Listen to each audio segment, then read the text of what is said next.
Yusuf Kala melayat ke rumah duka Surya Dharma Ali.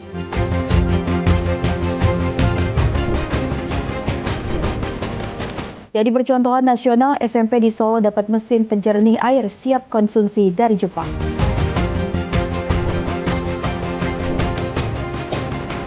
Gula aren Yogyakarta jadi favorit wisatawan mancanegara.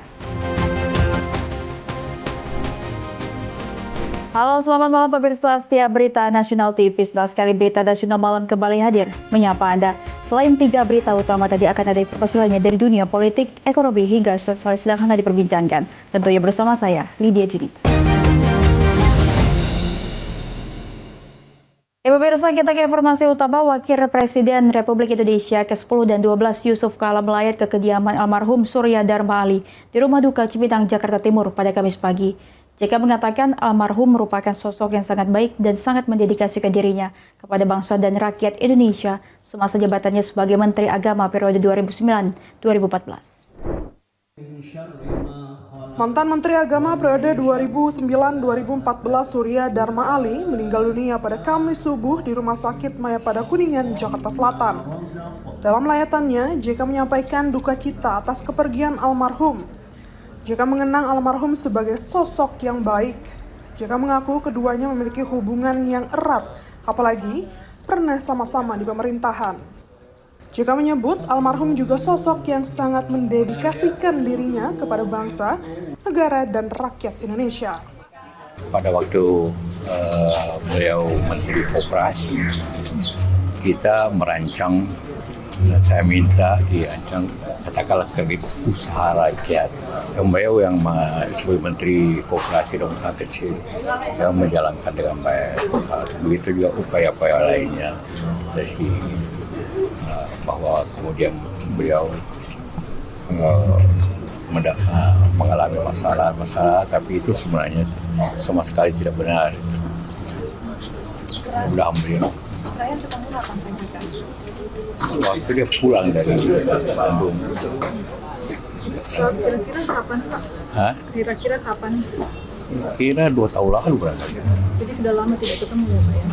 Iya, karena dia sakit kan. Dari Jakarta, Natasha Alko, Anggada Agung, Berita Nasional TV. Menteri Investasi dan Hilirisasi Rosan Roslani mengungkap pembelian tanah di Mekah untuk bangun kampung haji jemaah RI segera diproses. Pemerintah Arab Saudi disebut sudah menawarkan beberapa bidang tanah ke Indonesia.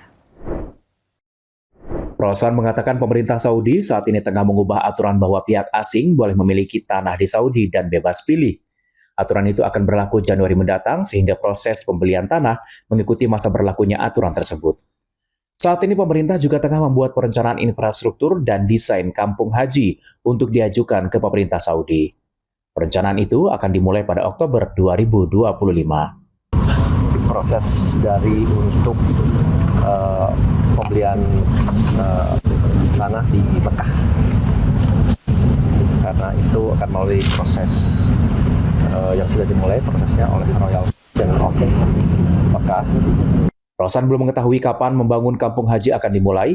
Ia mengajak semua instansi bekerja sama mewujudkan proyek tersebut. Tim Liputan, Berita Nasional TV.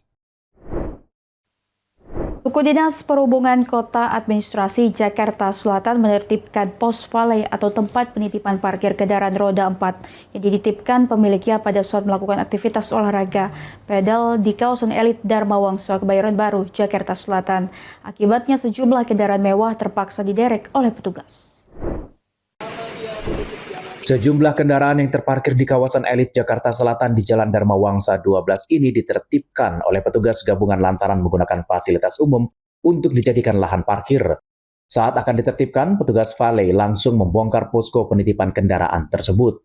Walau sudah dilakukan teguran oleh petugas, namun pemilik mobil tak kunjung datang untuk memindahkan kendaraannya. Petugas pun langsung melakukan penderekan terhadap kendaraan yang ditinggal oleh pemiliknya yang sedang melakukan kegiatan olahraga pedal. Lokasi tempat olahraga yang digemari oleh kalangan tertentu ini memang tidak mempunyai lahan parkir, sehingga pihak pengelola lapangan padel menggunakan fasilitas umum sebagai lahan parkir bagi para pengunjung olahraga ini. Lokasi yang dijadikan lahan parkir ini juga sempat dikeluhkan oleh warga dan sejumlah pengendara yang melintas, lantaran ruas jalan kerap menjadi terhambat, khususnya di jam-jam tertentu. Warga kemudian melakukan pelaporan melalui aplikasi Jaki milik pemerintah Provinsi Jakarta. Ini ada tempat valet, tapi ternyata belum berizin. Kemudian belum juga bekerja sama dengan pihak mana yang bisa untuk memindahkan kendaraannya. Karena kan valet harusnya di sini menerima, terus punya lahan yang peruntukannya memang boleh untuk parkir, bukan seperti yang saat ini ada di badan jalan. Operasi parkir liar akan terus dilakukan oleh petugas gabungan pemerintah kota Jakarta Selatan untuk menertibkan jasa valet di sejumlah kawasan elit yang tidak mempunyai lahan parkir resmi. Theo Fandi, Berita Nasional TV. Dinas Lingkungan Hidup Kota Tangerang, Banten secara konsisten mengolah sampah padat menjadi refuse dari fuel sebagai bahan bakar alternatif di tempat pembuangan sampah akhir Rawa Kucing, Kecamatan Neglasari. Hingga kini dari 3 mesin produksi yang tersedia telah mampu memproduksi 510 ton RDF dan sudah didistribusikan kepada perusahaan yang meminatinya sebagai bahan bakar pengganti batubara. Petugas dari Dinas Lingkungan Hidup Kota Tangerang, Banten secara teliti memilah sampah yang dibuang masyarakat sebelum diolah menggunakan mesin di TPA Rawa Kucing, Kecamatan Neglasari, Kamis siang. 2 dari 3 mesin pengolahan yang ada secara konsisten mengolah sampah padat untuk dijadikan sebagai bahan bakar alternatif. Sampah yang telah dipilih kemudian dihancurkan menjadi bagian kecil dan terakhir dikeringkan untuk meningkatkan nilai kalor dari sampah tersebut, di mana dalam satu hari 40 ton sampah diolah dan menghasilkan sekitar 20 ton RDF. Kepala Bidang Kebersihan dan Pengolahan Sampah Dinas Lingkungan Hidup Kota Tangerang, Iwan, mengaku telah menghasilkan 510 ton RDF untuk memenuhi permintaan dari PT SBI, serta masih memiliki cadangan 100 ton yang masuk dalam daftar pengiriman selanjutnya. Jauh ini, tidak ada komplain terkait RDF yang dihasilkan karena telah memenuhi standar sebagai bahan bakar pengganti batubara dari uji laboratorium baik dari sisi kadar air hingga kalornya. Pengolahan tidak hanya menjadi RDF saja, melainkan mampu menghasilkan sampah organik yang dapat dijadikan sebagai bahan pupuk organik. Jadi sehari itu satu mesin itu bisa mengolah sampah sekitar 20 ton. Nah, ya hasilnya itu bisa separuhnya lah dari sampah terolah. Jadi sekitar 20 ton dari 2 mesin ini yang menjadi RDF. Karena ada juga yang menjadi organik dari sampah yang masuk ke yang terolah tersebut banyak 20 ton satu mesin. Beberapa industri yang memproduksi semen telah menjalin penjajakan untuk membeli RDF TPA Rawa Kucing.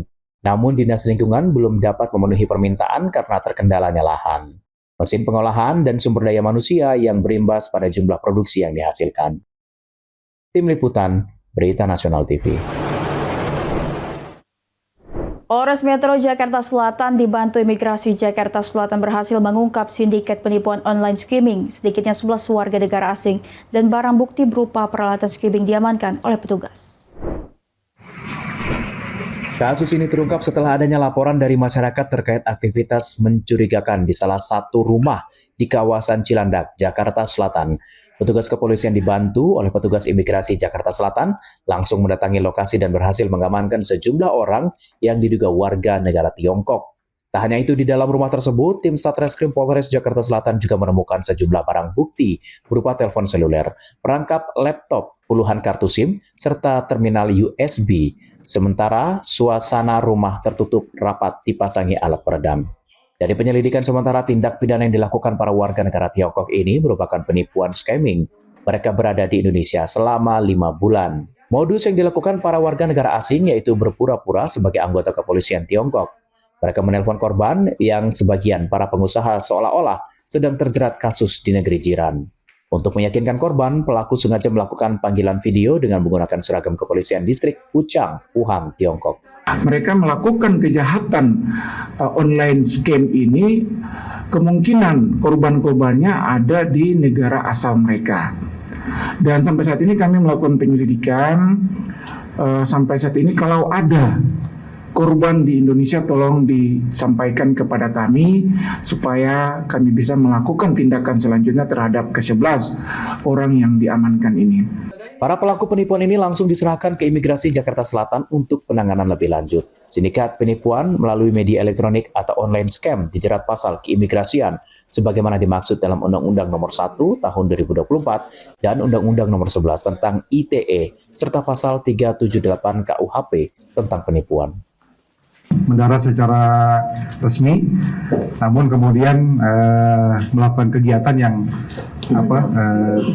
sembunyi-sembunyi seperti ini, sehingga setelah ada pengungkapan seperti ini baru kita bisa ketahui yang bersangkutan melakukan penyalahgunaan izin tinggal yang diberikan.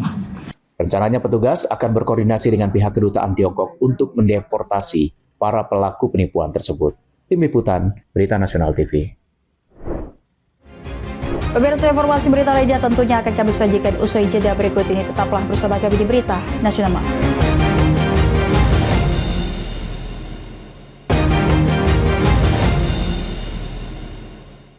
Terima kasih Anda masih bersama kami, pemirsa. SMP Negeri 3 Kota Solo menjadi percontohan nasional setelah mendapat hibah alat penjernih air untuk siap dikonsumsi dari Jepang. Direncanakan alat ini secara resmi akan datang dan dipergunakan pada 17 Agustus mendatang. Sekolah Menengah Pertama Negeri 3 Kota Solo, Jawa Tengah mendapatkan hibah berupa mesin penjernih air siap minum. Kepala Sekolah SMP Negeri 3 Solo, Kucisti Ike menjelaskan sekolahnya menjadi percontohan nasional dalam program tersebut dan pelaksanaan uji coba. Saat uji coba, air di sekitar sekolah yaitu air kolam digunakan dan disaksikan Dinas Kesehatan dan Dinas Pendidikan Kota Solo. Rencananya mesin penjernih air siap minum secara resmi akan diperkenalkan pada 17 Agustus 2025 atau bertepatan dengan HUT Kemerdekaan Indonesia ke-80. Mesin pembunuh kuman tersebut sudah tersertifikasi dari pemerintah Jepang dan ditindaklanjuti pemerintah Indonesia. Kucisti Ike mengaku sudah meminum air hasil penjernihan.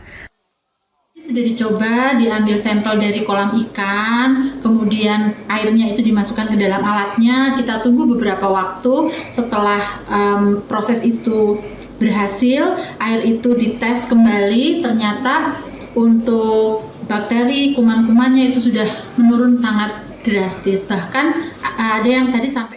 Dari Solo, Jawa Tengah, Raditya Hermansyah, Berita Nasional TV. Potret pilu datang dari Kampung Lebak Sambal, Kelurahan Cijoro Lebak, Kecamatan Rangkas Bitung, Kabupaten Lebak, Banten. Seorang remaja putri bernama Sally berusia 18 tahun mengalami lumpuh layu dan gizi buruk sejak usia 1,5 tahun. Hingga kini Sally belum mendapat penanganan medis yang memadai. Ini dia Sally, perempuan berusia 18 tahun, menetap di Kampung Lebak Sambal, Rangkas Bitung, Lebak, Banten. Sally begitu lemah dan tidak bisa beraktivitas seperti perempuan seusianya. Menurut ayah Sally, Harley, putrinya mengalami kelumpuhan dan gizi buruk sejak balita, tepatnya usia 1,5 tahun. Keterbatasan ekonomi membuat Sally tidak mendapatkan perawatan layak dan asupan gizi yang cukup.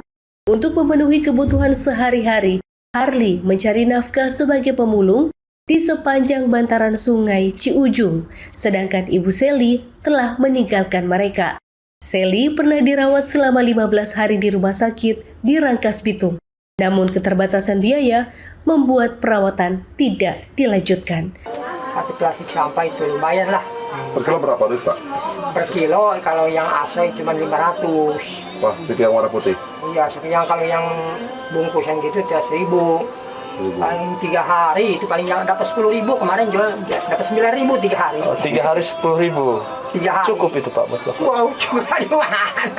Dari Lebak, Banten, Firman Arif, Berita Nasional TV. Viral aksi tak terpuji dilakukan oleh dua sejoli yang melakukan mesum di tengah tempat pemakaman umum di TPU Cipinang Besar, Jakarta Timur. Pasangan mesum itu pun digerebek oleh petugas keamanan TPU dan diserahkan ke pihak dinas sosial untuk ditindaklanjuti.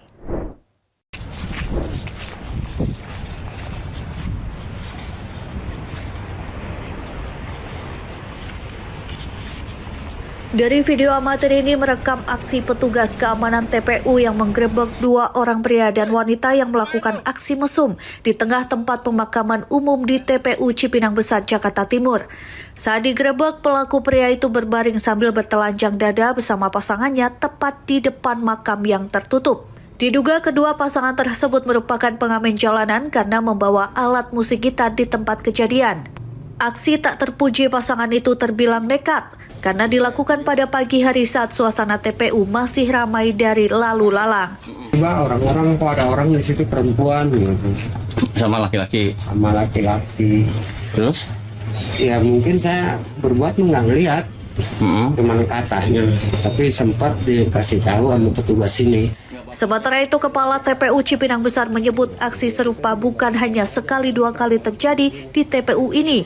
Bukan tanpa sebab, luasnya TPU ini cukup membuat kerepotan pengelola makam dengan jumlah SDM yang terbatas. Kini kedua pelaku mesum itu pun sudah diamankan oleh petugas TPU dan diserahkan ke Dinas Sosial untuk ditindaklanjuti. Untuk kemarin yang melakukan perbuatan mesum sebetulnya bukan 1-2 ya. Udah sering berarti Bang? Sering kerap kali, memang ada gelandangan pengemis. Kemudian yang viral itu kemarin memang mereka mengakunya sudah berumah tangga. Tapi proses melakukannya ini yang salah. Adanya di ruang terbuka hijau, gitu ya, di ruang terbuka dan siang hari. Dan untuk mengantisipasi hal serupa terjadi lagi, pihak pengelola TPU pun akan terus melakukan patroli secara rutin, terutama di tempat yang sepi dari aktivitas. Dari Jakarta, Theo Fandi, Berita Nasional TV. Informasi selanjutnya datang dari seorang ojek online yang tewas di lokasi kejadian sementara penumpangnya kritis usai ditabrak sebuah sedan listrik yang melawan arah di perempatan Antasari, Cilandak, Jakarta Selatan. Diduga sopir mobil listrik ini dalam kecepatan tinggi dan hilang kendali sehingga terjadi kecelakaan di kawasan tersebut. Ambulans warga dengan sigap menolong seorang penumpang ojek online yang kritis usai ditabrak sebuah sedan listrik di ruas Antasari, Cilandak, Jakarta Selatan. Sebelum mobil menabrak pengendara ojek online, sedan listrik dengan nomor polisi B1781SDR melaju kencang dari arah Antasari menuju Prapanca dan tak mampu mengendalikan laju kendaraannya. Selain penumpang ojol yang mengalami kritis, pengendara motor yang merupakan ojek online tewas di lokasi kejadian karena luka parah di bagian kepala. Laju mobil baru terhenti setelah menabrak dua kios yang berada di pinggir jalan hingga hancur berantakan, kemudian tersangkut di pekarangan warga. Udah begitu, pas saya berhenti di masjid, mobil buas lewatin rumah nih Bang, lewatin rumah. Itu dia dari Fatmawati apa dari? Dari Fatmawati, Paradis, kenceng aja dah, kenceng ya dah. Kedua korban dibawa ke Rumah Sakit Fatmawati, Jakarta Selatan, sementara pengemudi sedan mewah bernama Danang Agung Hartanto, warga Kebayoran Lama, diamankan polisi untuk menjalani pemeriksaan lebih lanjut. Dari Jakarta, Tim Liputan Berita Nasional TV. Puluhan warga mendatangi Polresta Solo untuk mengadukan dugaan penipuan dengan kedok program makan bergizi gratis MBG. Mereka mengadu karena mengalami kerugian setelah dijanjikan akan dijadikan mitra penyedia makanan bergizi gratis oleh Yayasan Barisan Nasional Barnas. Puluhan warga sebagai calon mitra program makan bergizi gratis atau MBG mendatangi Polresta Solo, Jawa Tengah. Mereka berkoordinasi atau konsultasi dengan penyidik mengenai dugaan penipuan yang dialaminya. Modus penipuan dijanjikan pekerjaan sebagai mitra penyediaan makan bergizi gratis di bawah koordinasi Yayasan Barisan Nasional atau Barnas. Syaratnya harus membayar pendaftaran dan administrasi sebesar Rp175.000 setiap satu mitra. Selain itu, warga sebagai mitra harus menyiapkan peralatan dapur. Dijanjikan satu paket makanan akan dibayar Rp12.000. Dengan rincian Rp10.000 dialokasikan untuk bahan dan masakan, sedangkan perlengkapan makan disediakan yayasan. Sejumlah nama besar seperti Presiden ke-7 Indonesia Jokowi, Erick Thohir, dan Wiranto disebut-sebut untuk menarik minat warga. Namun program dijanjikan tak kunjung terrealisasi. Diperkirakan jumlah korban di Solo mencapai 3.000 orang. Dan saya juga sangat resah bahwasanya penasehat umumnya adalah mantan Presiden RI ke-7. Itu menurut mereka, Pak? Di sisi lain, polisi belum bisa memproses laporan tersebut lantaran pelapor belum membawa dokumen sebagai bukti laporan. Mereka merasa dirugikan, berencana untuk membuat laporan secara itu ke Polres Surakarta. Mengingat tadi belum ada yang membawa bukti terkait dengan perjanjian, terkait dengan bukti penyerahan uang, sehingga menjanjikan akan datang lagi dalam bentuk membawa bukti-bukti sama surat. Dari Solo, Jawa Tengah, Raditya Hermansyah, Berita Nasional TV. Gula aren Yogyakarta jadi favorit wisatawan mancanegara. Pemirsa jangan kemana-mana, tetap saksikan Berita Nasional Malam.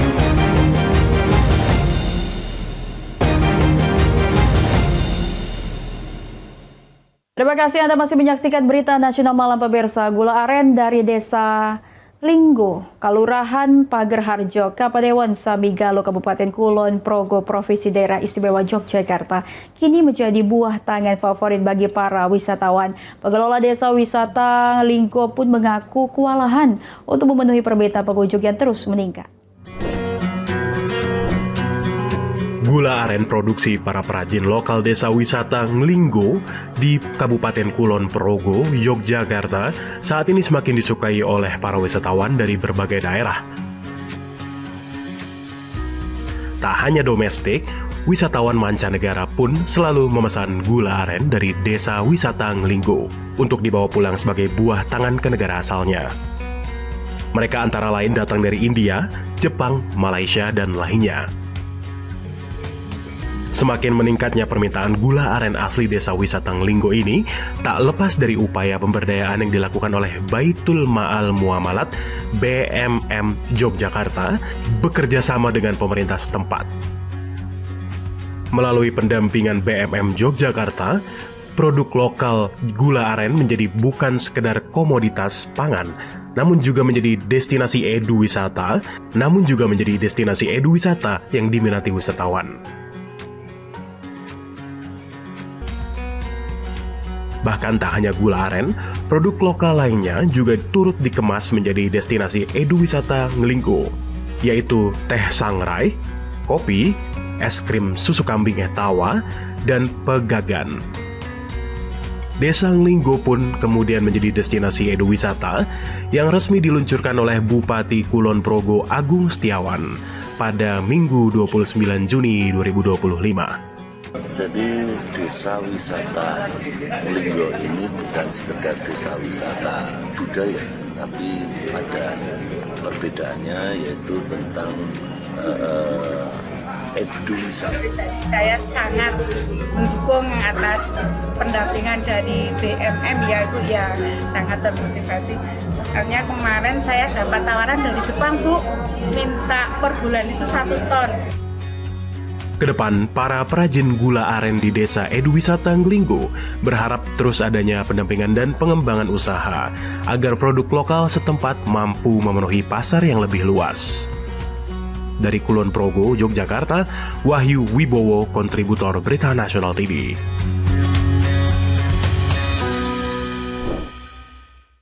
Badan Meteorologi, Klimatologi, dan Geofisika Jayapura menghimbau agar masyarakat di kota Jayapura sementara tidak beraktivitas di perairan maupun sekitar pantai Jayapura. Hal ini guna mengantisipasi kenaikan air laut pasca gempa Rusia yang berpotensi terjadi tsunami di wilayah Papua. Pasca gempa bumi tektonik berkekuatan 8,7 magnitudo yang mengguncang dekat pesisir timur Kamchatka, Rusia, Rabu pagi, nampaknya berdampak juga hingga ke Indonesia, khususnya wilayah Indonesia Timur. Pihak BMKG sendiri telah mengeluarkan dampak tsunami di 10 daerah di Indonesia, yaitu Kepulauan Talaut, Halmahera Utara, Manokwari, Raja Ampat, Biak Numfor, Supiori, Sorong, Jayapura, Sarbi, dan Gorontalo. 9 daerah tersebut masih dalam status waspada, sedangkan untuk kota Jayapura masuk dalam status siaga. Menurut Prakirawan BMKG Jayapura, Danang mengatakan akibat gempa di Rusia, kota Jayapura termasuk yang akan mengalami dampak tsunami. Untuk itu dihimbau kepada warga agar tidak beraktivitas di sekitar laut dan pantai. Berpotensi untuk terjadi tsunami akibat gempa ini. Daerah-daerah yang mempunyai potensi untuk terjadi tsunami akibat gempa Rusia ini diantaranya adalah Manokwari, Raja Ampat, Sorong, Biak, Supiori, Sarmi, serta kota Jayapura. Gelombang tsunami mencapai di daerah-daerah tersebut kurang lebih pada pukul 4 sore waktu Indonesia Timur. Kepada masyarakat yang berada di pesisir pantai untuk sementara menghentikan aktivitasnya dulu serta menjauhi pantai, serta tetap mengikuti arahan dari pemerintah setempat. Sementara warga yang tinggal di pesisir kota Jayapura mengaku saat ini masih terus memantau perkembangan informasi dari BMKG dan terus waspada adanya gelombang tsunami. Kalau saat ini ya memang kita dengar, tapi kan dampaknya kayaknya mungkin agak jauh dari Rusia di sini, dan sini kan banyak pulau ya, kecuali mungkin daerah sana yang arus laut sudah, ini kan masih pulau depan sini. Yang antisipasinya ya kalau ya pasti akan menghindar kan. Artinya tidak akan mungkin menetap di sini. Cuma artinya Dari pemerintah daerah sendiri belum ada instruksi untuk warga di pesisir, belum ada ya? Belum ada. BMKG menyebut ketinggian gelombang dampak tsunami sekitar 0,5 meter. Warga diimbau untuk tetap tenang, namun waspada dan terus memantau informasi resmi dari BMKG dan pemerintah setempat. Dari Jayapura, Papua, Tim Liputan Berita Nasional TV melaporkan. Demikian berita nasional malam telah menemani Anda pemirsa. Saya Lydia Dinita beserta kru yang bertugas pamit undur diri. Selamat malam dan selamat beristirahat.